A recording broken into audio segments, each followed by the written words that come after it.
Welcome to ENside Politics, the weekly podcast on a small handful of things you need to know about San Antonio politics. I'm Greg Jefferson, Metro editor of the San Antonio Express News, and I'm joined today by City Hall reporter Molly Smith. Hello. And the great political consultant, Andrew Solano, the campaign manager for Beto Altamirano. Yeah, thanks for having me. Didn't have a great night, election night. Right. Yeah, I mean, you could argue. In third. He got 12.1% of the vote, just a little over 12,000 votes, and he'd been campaigning for about a year and a half. Yeah. Tell me what that was like when you got. Where were you election night? We were at Shotgun Coffee House on the west side. So hold on, I have to ask. Yeah. So just to get over his sadness, did he buy Shotgun? The Shotgun House coffee roaster, did he buy it as like a consolation prize for himself? I don't know all the details other than that it was already purchased well before the end of the election. So it wasn't just like, no. I'm sad. No. I need something to distract me. Look, I think you could certainly look at it that way for those who were there that night. Look, we have a lot to be proud of for that campaign. I mean, you say third place, the 12%, which is roughly 12,000 votes, right? We look at it as, that was for a first-time candidate who had never run for office before. Yeah. We had no business being in third place, to be honest with you. I mean, despite the money we spent, despite the time it took us, I mean, to be in front of every other council member and to have all those. And look, there's 27. I mean, you guys have talked a lot about the variables that went on that night, but no, there was nothing to be sad about in terms of what we created. I mean, we were. So there was no. So when you got the early vote, you're looking at them for the first time. I mean, I'd be surprised if you looked at them and said, "Yeah, that's about what I expected." No, of course. I mean, what were you anticipating that night? Yeah, I mean, we anticipated if things broke our way, and the numbers that we had been seeing consistently that y'all saw, right, weren't very different from what we saw, was that we were in play for the runoff. Right. Against who? Against both Gina and Rolando. Right. And so that could have gone either way. Yeah. I mean, I think if anybody underestimated anything, I think all of us underestimated. And I mean, like all the candidates from talking with, I got a lot of friends on these races and I know a lot of the candidates, was just how partisan it became. Right. Yeah. Like we knew it, we felt it, but there was this kind of like, well, it's San Antonio, though. Right. Ultimately, it's going to be the local issues. And I still think that's going to be the case in the runoff, and I know we'll get into that. But I think we underestimated how both these candidates ran primaries, essentially. And so it's an interesting way to run these things. It's a save your nose despite your face kind of thing, because you do a lot and you're going to get out your triple Ds and your triple Rs in the general. Yeah. But then it's going to be very difficult to try to get those back out in a runoff. Yeah. And So at any point, once it became clear to you that Gina Ortiz Jones and Rolando were running partisan campaigns, like at any point did you say, maybe we need to reconsider our strategy here? Is running a nonpartisan race, focus largely on kind of meat and potatoes city issues? Not really. I mean, we had a lot of people telling us that we should, but number one, I think it wouldn't have been authentic to Beto. That's not who he is, and so I think that would have been a challenge if we had tried to force that. And honestly, like the conversations that we were hearing at the doors, I know we hear that a lot, right? But truly, we had a huge field campaign or program, and so we would hear from our block walkers and our staff out in the field of outreach, public participation, and yes, those issues were coming up, but primarily because the other candidates were talking about them. And so we felt like still going and talking to the issues was most important. Plus, we ran our campaign off of the Plan 2.0, listening tour that we had gone on. And so it would have been tough to say, hey, we just heard about all these issues. We talk about childcare as a prime example of that. It wasn't something that we went in thinking it was going to be an issue, and it was. Yeah. And then to pivot and say, oh, no, now all we're going to talk about are national issues. I know a lot of people were maybe unsure of where Beto falls on the political spectrum. They thought, is he a Democrat? Not really clear. Where does he fall? And I'm curious kind of why you said it wouldn't be true to him to kind of lean more partisan, because I think when we look at everyone up on the city council dais, we kind of know where they lean. Yeah. Well, number one, to be clear, when I said it wouldn't have been authentic, I didn't mean about being partisan. I mean about talking about national issues, right? Like that just wasn't something that we came in wanting to do. It's very clear, at least to us, that Beto is a Democrat. I mean, he's like solely worked for Democrats. The voting records are public, like it's something that you can easily go see. And if you were at events when he would be asked, he would always say, I'm a Democrat. I think there was one event that the chamber had with the SA report where one of the reporters asked about like people search, what is Beto, right? And he made a comment like, well, look, I'm pro San Antonio. And I think maybe that was taken out of context. But like, I think for most people, he was very clear. I mean, he had the endorsements of Democratic groups and we went to all the Democratic events. And so, yeah, very, very clearly. Now, so at no point did you say, okay, this is going to hurt us, because voters, and we've heard this from a number of candidates. Not that that Gina Jones and Rolando brought a lot of partisanship to the race, but on the other side of it, voters just want to know, with 27 candidates in the race, an easy way to identify somebody is by party. Yeah. They wanted to know. Yeah. Did that hurt you running as a nonpartisan? Listen, I think there's a cost-benefit analysis on all of this. And so I don't know if I couldn't tell you if it hurt us or not, but I feel like hindsight being 2020, right? If we had possibly tried to shift over our strategy at that point, one, it probably would have been too late. And two, it would have cost us other voters. Yeah. And so at the end of the day, I'm not sure there's a whole lot we could have done with the circumstances with 27 candidates. I think the Express News endorsement certainly helped Councilwoman Rocha Garcia. And so because a lot of folks, and I've heard other guests on the podcast talk about this, the voters have a lot going on. And so the easiest thing for them to see is, are they a Democrat or Republican? But I also think the Express News endorsement, there was a couple of thousand votes there.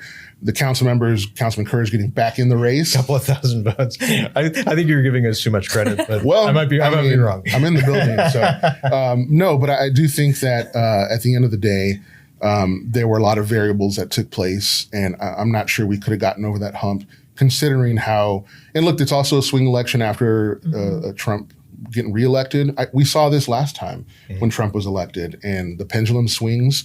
And I don't know if any of us could have thought how insane things would be right now. And I think people are feeling that. And so they wanted to know about those issues, and it's become hyper partisan. Yeah. So you've not only spent your career doing campaign work. Really, most of your working life has been at City Council, San Antonio City Council, since 2006. Yeah. Tell us what you've done on council. Yeah, I mean, I started off as an intern and quickly became constituent services director for Delicia Herrera. So that's how far. I mean, those were two-year terms. So started out in District 6. Ray Lopez won after that, and they went to the 4 2-year terms. And so was with him as his policy director. In 2013, after about 5 years, I got a call to go be Congressman Lloyd Doggett's district director. I spent about 2 years there. Got another call after then Councilwoman Ivy Taylor became mayor. I wasn't on that election. Ended up working for her as a senior policy advisor because of my federal portfolio with Doggett. So I headed up a lot of the Promise Zone during the Obama administration. There was a lot going on for San Antonio. So it made sense for me to work on that as my portfolio. I was also her council liaison. So that's kind of where I've made my bread and butter, is these relationships with council members over the years. And then did a stint with, you want me to go through the full list? No. Yeah. I mean, I spent a lot of time at City Hall. I took 2. We don't want to make this like a live link. Yeah, no. But I mean, I have spent the last 20 years, half my life at City Hall. So this race then, just given that experience, had to look like a radically different kind of race from other city races. Oh yeah. Right. Like, at what point did that become clear to you that this is a race like no other? Yeah, I mean, one, the fact that people started a year and a half out, I think, for one. Yeah, I mean, and you were right there. I mean, let's give credit to we all were the second to announce. let's give, no, third.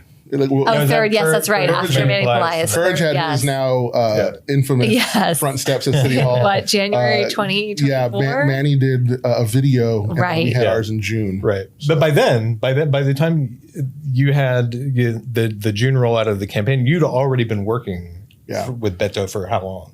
I left Councilwoman Kaur's office in about April. Yeah. So we had spent a few months kind of getting the ducks in a row once he had decided that he was going to do this. And so we spent a few months, building a kitchen cabinet, doing kind of the legwork that one needs to do before we actually had the event in June. Yeah.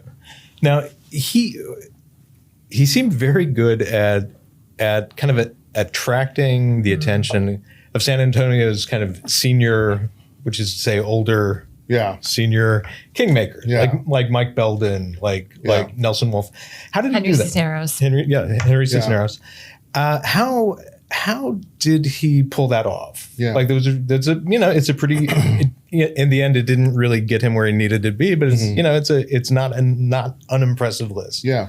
No, I agree. Some of it is just opportunities and chance. Beto, obviously, as a CEO of his company, a lot of people are familiar, especially like in the bubble at City Hall and others, because of the app, right? The 311 app. Yeah, so we're talking about like he co-founded Iris Technologies, which does City Flag at the beginning. Yeah. That's right. And so that's how I actually met Beto back in 2016. And so, I had known of him and we became quick friends. But to your question about that kind of, those kingmakers or so, I think they were just, people that either I knew and Bethel knew through people like Reed Williams. I had worked with him closely when he was on council and then became good friends with him during Winter Storm Uri when I was with Ana Sandoval because they worked on that together. And so, we reached out to him early on, and once he was kind of searching for a candidate to support, he really liked what Bethel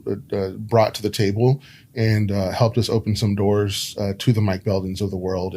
But like with Nelson, Bethel already had a relationship. He had done some work with him, and so once that became clear, how did they work together?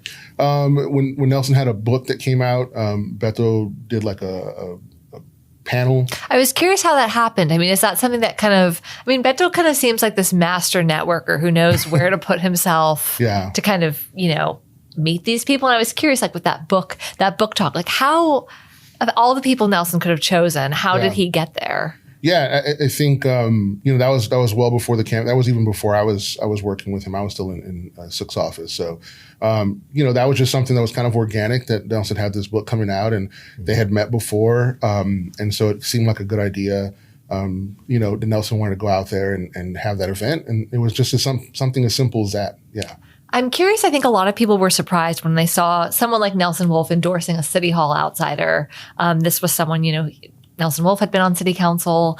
But what do you think for a lot of these folks who kind of backed Beto and also are backing, Gina and Rolando Pablos, these three City Hall outsiders? What about this time period do you think makes people find these outsiders so appealing as opposed to going with, council members who have this established track record? Yeah, I mean, look, the Occam's razor of it all, the easiest answer. City Council for the past couple of cycles has been pretty, trying to put this lightly, but you're trying to be nice about it. It's been pretty controversial, right? It's been pretty controversial. How so? In your view? Look, I when I got back from the Warren campaign, I was Councilwoman Sandoval's chief of staff.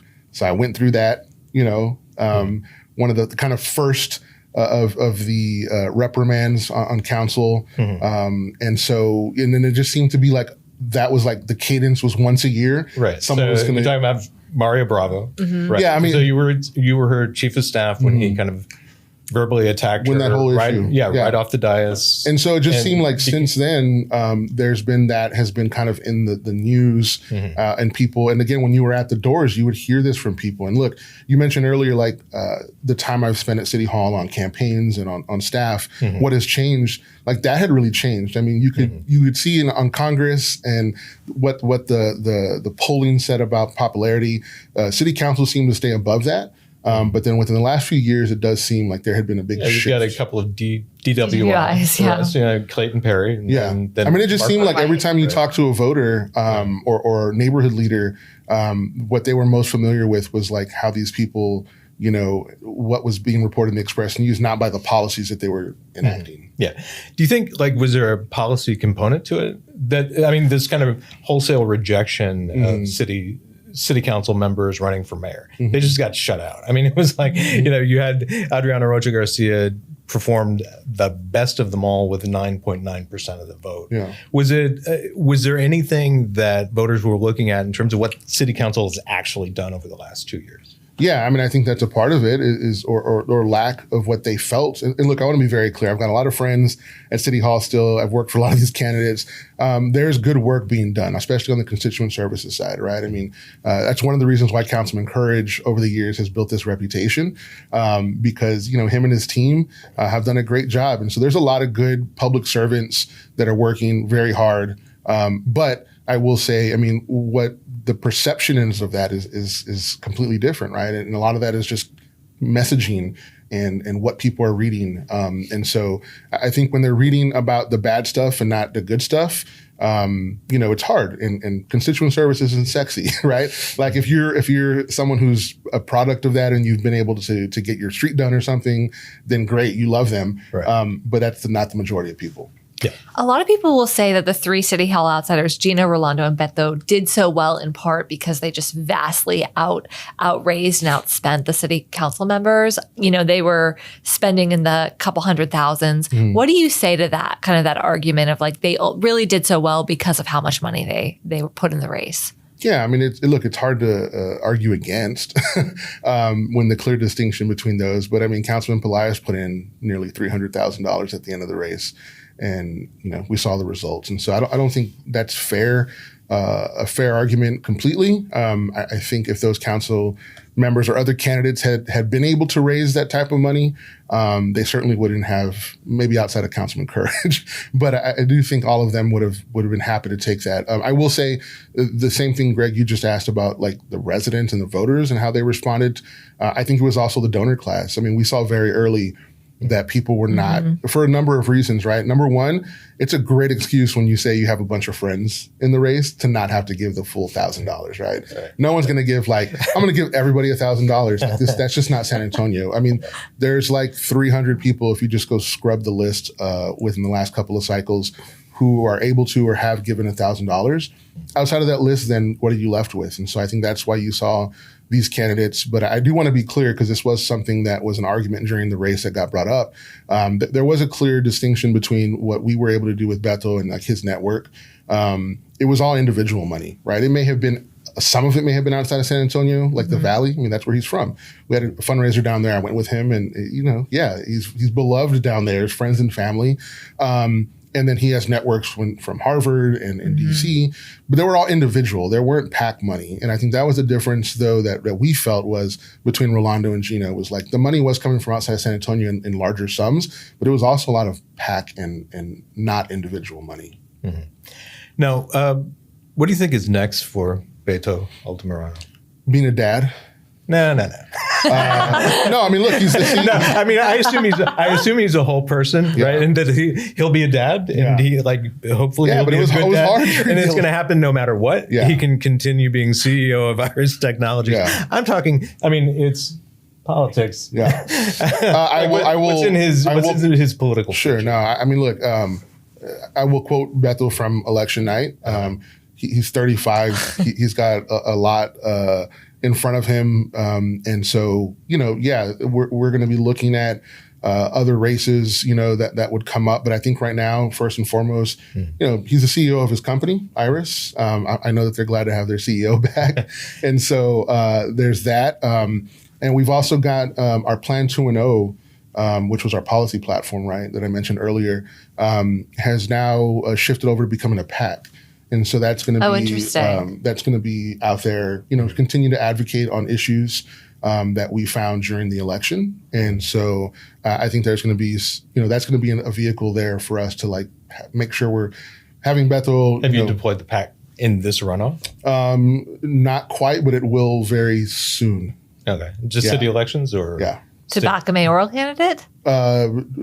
Council and mayoral, yeah. And so he is in charge. This is like his PAC. I mean, it's he's like on the board, but in terms of, it is a shift, right? It wouldn't be Beto, the candidate, who's making any endorsements or anything like that.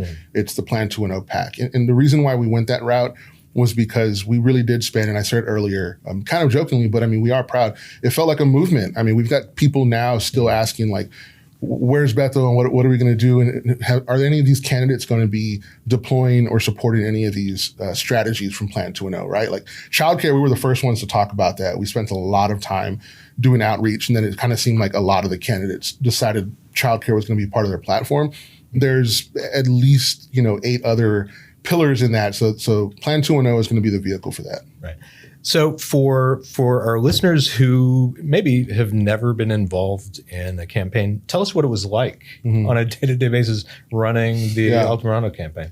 Yeah. And how did as you got closer to election day, like how does the pace change? I mean, it quickens, but what does that mean? Yeah, I mean, number one, we used to remind ourselves a lot, you need to have fun. I mean, it sounds cliche, but like if you're doing it and you're miserable, like it's just terrible, right? And we've all, for those of us who are in this world and have done campaigns, like you've been on miserable campaigns. It is not fun. And so you want to make sure. So, I mean, we surrounded ourselves with a lot of people in the community, and like we had fun. I mean, we were out there and doing what we love, which was having community meetings. And so in terms of pace, I mean, towards the end, I mean, it was like almost 24 hours a day, right? But like really for the last year, at least since June of last year, I mean, it had been relentless. Like we were both exhausted at the end of the day. We were like, all right, we did good today. Yeah. And so, but towards the end, like you're sleeping on sofas in the campaign office and, trying to get to as many events as you can. So he was the first, obviously the first major outsider candidate. Were you hearing from friends of yours at City? It's, from City Hall. It's like, what are you doing, man? Like, why are you with Manny or Melissa Haverda or whomever? I got the Manny one a lot just because I worked for Manny. Right. Yeah. I bet. I was his policy director for 2 years. And so, I think, even going into work with Councilwoman Kaur, it was an understanding it was going to be a more short term, get that office set up, help her, because she was an outsider, right? And so, but no, I mean, a lot of people knew Beto at the time, both at the city and on the council side. And so there was a lot of excitement. I think there were some raised eyebrows like, but, contemporary history was going to tell you that that's not going to be a winning. But I told him, look, I believe in Beto, and it was an easy decision for me. Again, it was a lot of fun. We made a lot of memories along the way, and it's not over. So no, I mean, and even towards the end, there was a lot of support I was hearing from folks that like it was refreshing to see this. I mean, that was the one cool thing I think about this race in particular that I was really happy about was that there was no playbook, right? Like we had a lot of people from the very beginning, people that we all know who are friends, but, had advice like, don't have a launch event, right? Or like, why are you starting so early? Wait. And look, it's hard to disprove that they weren't right maybe in a certain way. But I mean, again, coming in third place like we did, I wouldn't have changed anything. I don't think Beto would have either. And so no, we were proud about all that. Do you see Beto running for mayor 4 years from now when whoever is elected will be, up for re-election? Yeah, I don't see why not. I mean, again, 12,000 people, that's nothing to... that is impressive any way you slice it, and it's a movement. And I think I will say I think that is one of the issues that I'm seeing now here in the runoff is kind of the lack of that. It seems like again you get into the runoff because you went hyper partisan with Gina, triple D's, right? Democrats, or you've voted in 3 Democratic primaries recently, and on the same thing on Rolando with the Republicans. But that's just people who are going to say, I'm voting for you because you're a D or an R. Like, it doesn't necessarily mean you're building a movement. And I'd like to see both of those candidates do more to reach out to those communities, to the people that we built, like the coalitions. Like, we spent a lot of time working on coalitions, which is where you mentioned earlier. It wasn't just the Nelsons and the Reeds and the Mike Beldens. It was the people like in the neighborhoods, the organizations who came out and supported us. Yeah. What have you been up to over the last couple of weeks? I would imagine you You had to set it aside for a while. Yeah. So my wife and I took a road trip up to Yellowstone in Wyoming. We were supposed to have taken that trip before the campaign started, and that just never works out. And so I don't know why I keep saying that. So no, we took about 2 weeks, and we just got back late last night. And so so you're softened up. Yeah. I feel real good. I mean, it was gorgeous. It was great to go out and see the national parks and what this country has to offer. And I didn't have a ton of service, which was nice. And so I didn't hear. Well, that's in part why I asked. Because, I mean, it's in some ways the race has changed quite a bit over the last couple of weeks. But in other words, in some ways not. How does it strike you now, given what, you've I assume you've been on a few news websites. You've probably checked in with some folks. What do you see the state of the race being, and how did it differ from when you left? Yeah, I think it's tighter. Yeah. In fact, I think, I've said this from the beginning, with 27%, obviously Gina was in a really great place going into the runoff. I don't think those are the same numbers, right? I do think it's a lot closer. And that's unfortunate. If you're in Gina's camp, but I do think that it's now, I think it's Gina's to lose still, but at the same time, I think there's a real worry that Rolando has closed the gap and that this is going to be a lot closer.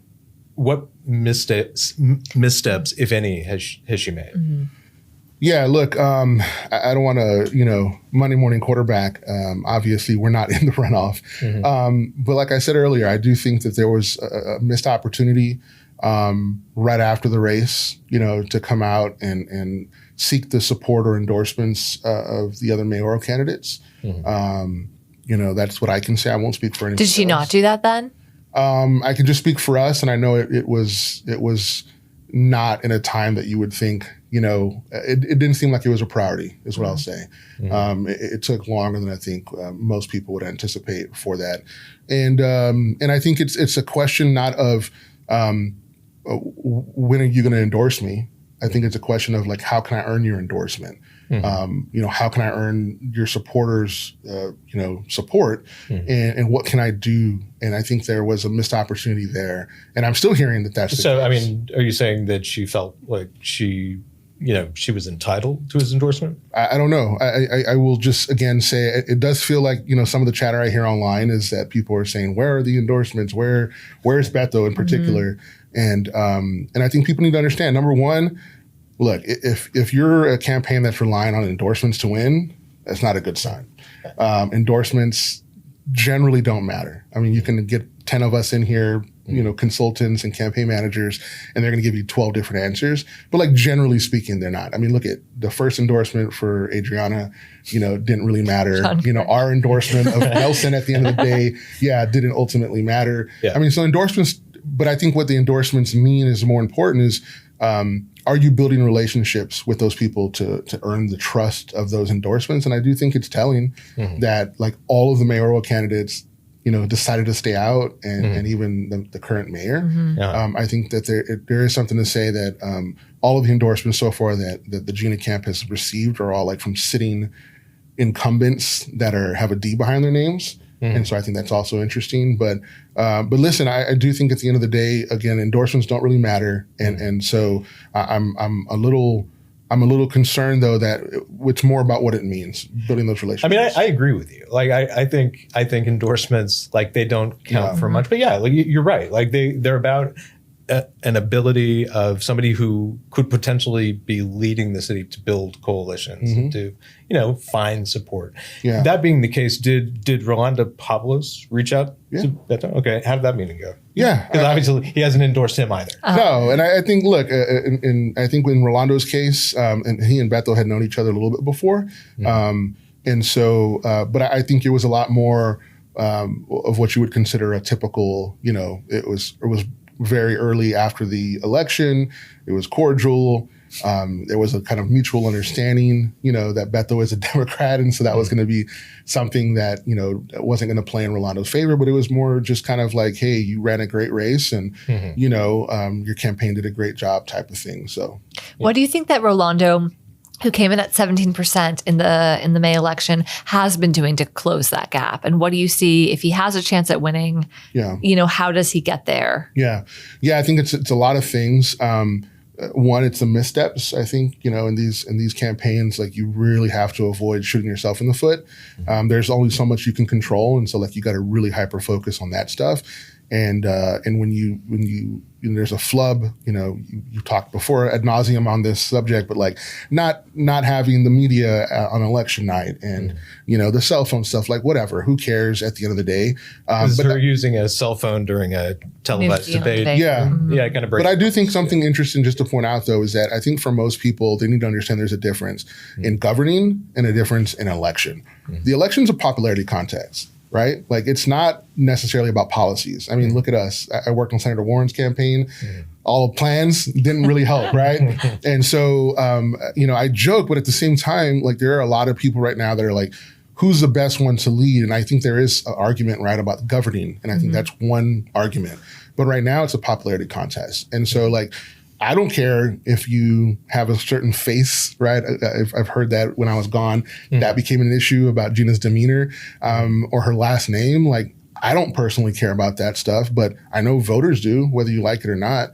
And so it is a thing. And I think, the reporting on it is fair because, again, this is a popularity contest and you have to do what you can. I mean, retail politics is a thing, right? That's why people, it's very rare to get someone elected who doesn't seem to be, a certain demeanor about them. So, but ultimately, I think there's an issue around the governing. And so when you ask about Rolando, I think it's the retail politics that have been better so far in the runoff. There haven't been the missteps. And I do think that there's a tighter operation being run, right? And Republicans are known for that. Me as a Democrat, I've spent a lot of times on the other end of that. And there's a lot less infighting, or at least publicly. And I know that what I've heard and seen, I live up in District 8 on the north side. Just from that anecdote of what I've been able to see, it seems like there's a tighter operation being had. Yeah. What are people in City Hall, what are you hearing folks in City Hall thinking about either working with the Gina Ortiz Jones administration or Rolando Pablos? Like, what's the feel? Yeah. Given that, like, this is the first time in years that they're going to be dealing with someone who did not serve on council first. Well, I think there's apprehension, there about how that's going to work. I mean, for the viewers, right? And Greg, you've been there. You'll know this, and Molly, from your reporting. It is a very, very fast-paced, like, next 3 months. I mean, this election is this Saturday. I think there's going to be a week when they get sworn in, maybe one or two, or at least one, maybe a second meeting to be had before July recess, which is when city staff is going to go into the dungeon somewhere at City Hall and work on the budget. But council is out, and typically, like, you just won your election and you want to take a little bit of a breather. You go out to some neighborhood meetings and feel like, hey, we're doing the job. No, that's like a mistake. It's like drinking from a fire hydrant, because that recess, you should be, building your staff. And especially for the mayor's office, it's a lot harder, right? I've done it for the council side, but I've also worked on in the mayor's office.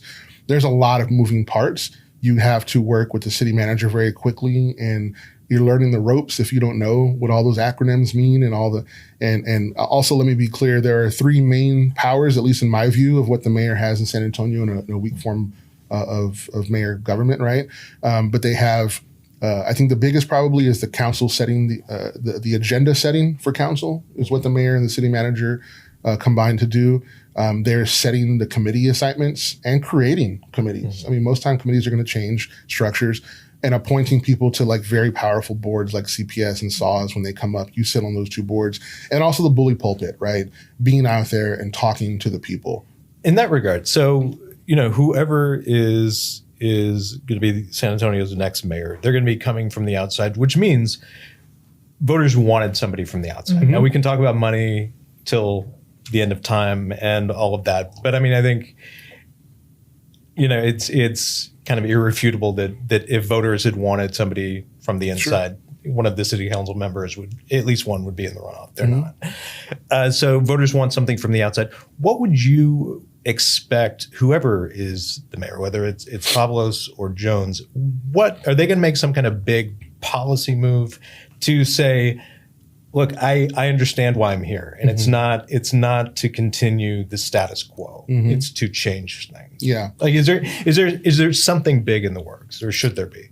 Man, that's a good question. It's super vague, I know. Yeah, no, I mean, look, who knows what it would be? Well, I mean, again, I laid out those 3 powers that the mayor has, right? So like outside of committees or things like that, it's very difficult, right? Like every level of government is designed to be slow. And I know that's a frustrating point for most people, but like you see what's happening at the federal level right now. Like you don't want government that moves at the speed of light and breaks things. And so you have those checks and balances, and here that means the city manager. So no, I don't think, I know Gina talks a lot about the first 100 days. I mean, we had our plan, obviously, but like we were under no illusion that we were going to come in and be able to say, we're going to do this now. Number one, because you have to count to 6. And I think that goes back to the relationships for both. Like, who is going to have the relationships? Again, I spent a time working in the mayor's office as a council liaison. And my number one job, when people will ask me, well, what is that? It's like, well, to make sure that the council members don't find out about what the mayor's doing from the paper. And I think that is something that happens a lot. And I think this next mayor needs to be someone who's going to make sure that they're going in and working. And Ron, I mean, I think sometimes gets a bad rap on that. But I do think that he had good relationships with the council members. And so that's rule number 1. Like, you have to go in there and be able to decide, and where do you fit that in? When you're starting, you go on recess in July, you come back in August, staff is going to give you this 600-page budget and say, oh, by the way, we're having one council district or one budget meeting per council district that we're going to go out to as mayor. Like, where do you build time into your schedule to have those relationships? I think it's going to be very difficult. On top of, you've got a federal deficit as you're going into this budget. You've got the Trump administration and the Doge cuts and all that, what that means, and the Abbott stuff. There is a lot. I mean, this is probably the worst time you can expect to be mayor, to come in with little outside experience. Now, do you think that just given just how partisan this runoff is, right? Is that going to bleed over into how city council operates? Like, is it going to be a more partisan body going forward? Yeah. More D's versus R's? Unfortunately, I think so from what we've seen.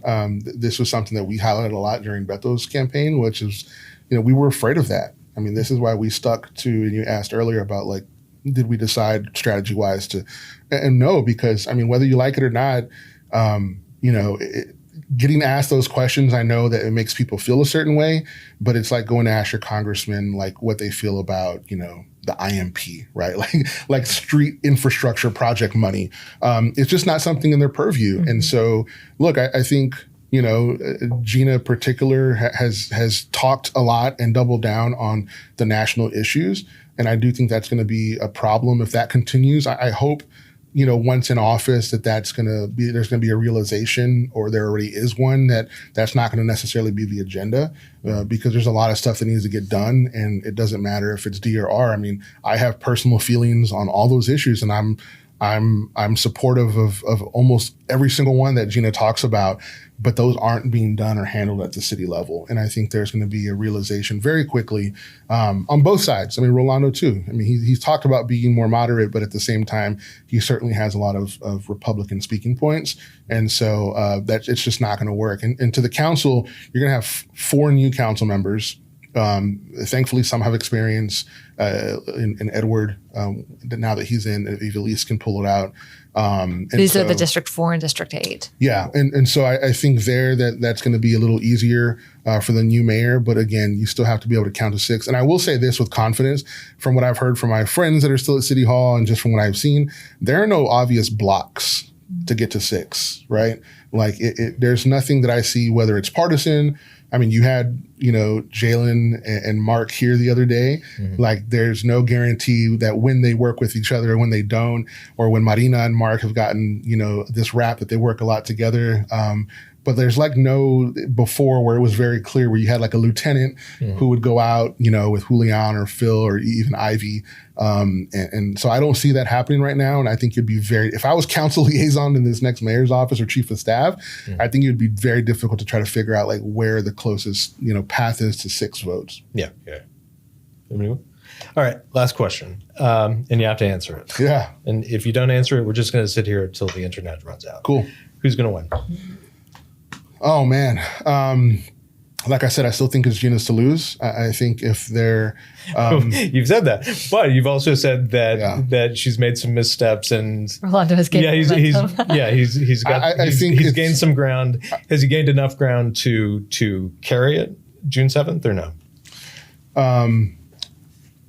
I think if there were maybe 2 weeks left in this campaign, maybe it's enough for Rolando to get there. But I think if you were to ask me today, which you are, that Gina is going to eke it out. Okay. But I mean, again, I think even the fact that like eking it out, it shouldn't be that close. But yeah. All right. Andrew Solano, thank you very much, and I hope you get a little more rest. No, I'm good. What's next for you? Do you have a job lined up or? No. But there's a lot of good work out there. I think I'm done with City Hall for a little bit. Like I said, I spent 20 years there, so I'm gonna go look at some other opportunities. But right now, I'm just enjoying being home with my wife and our dog, and glad to be back from Yellowstone and planning our next trip. Great.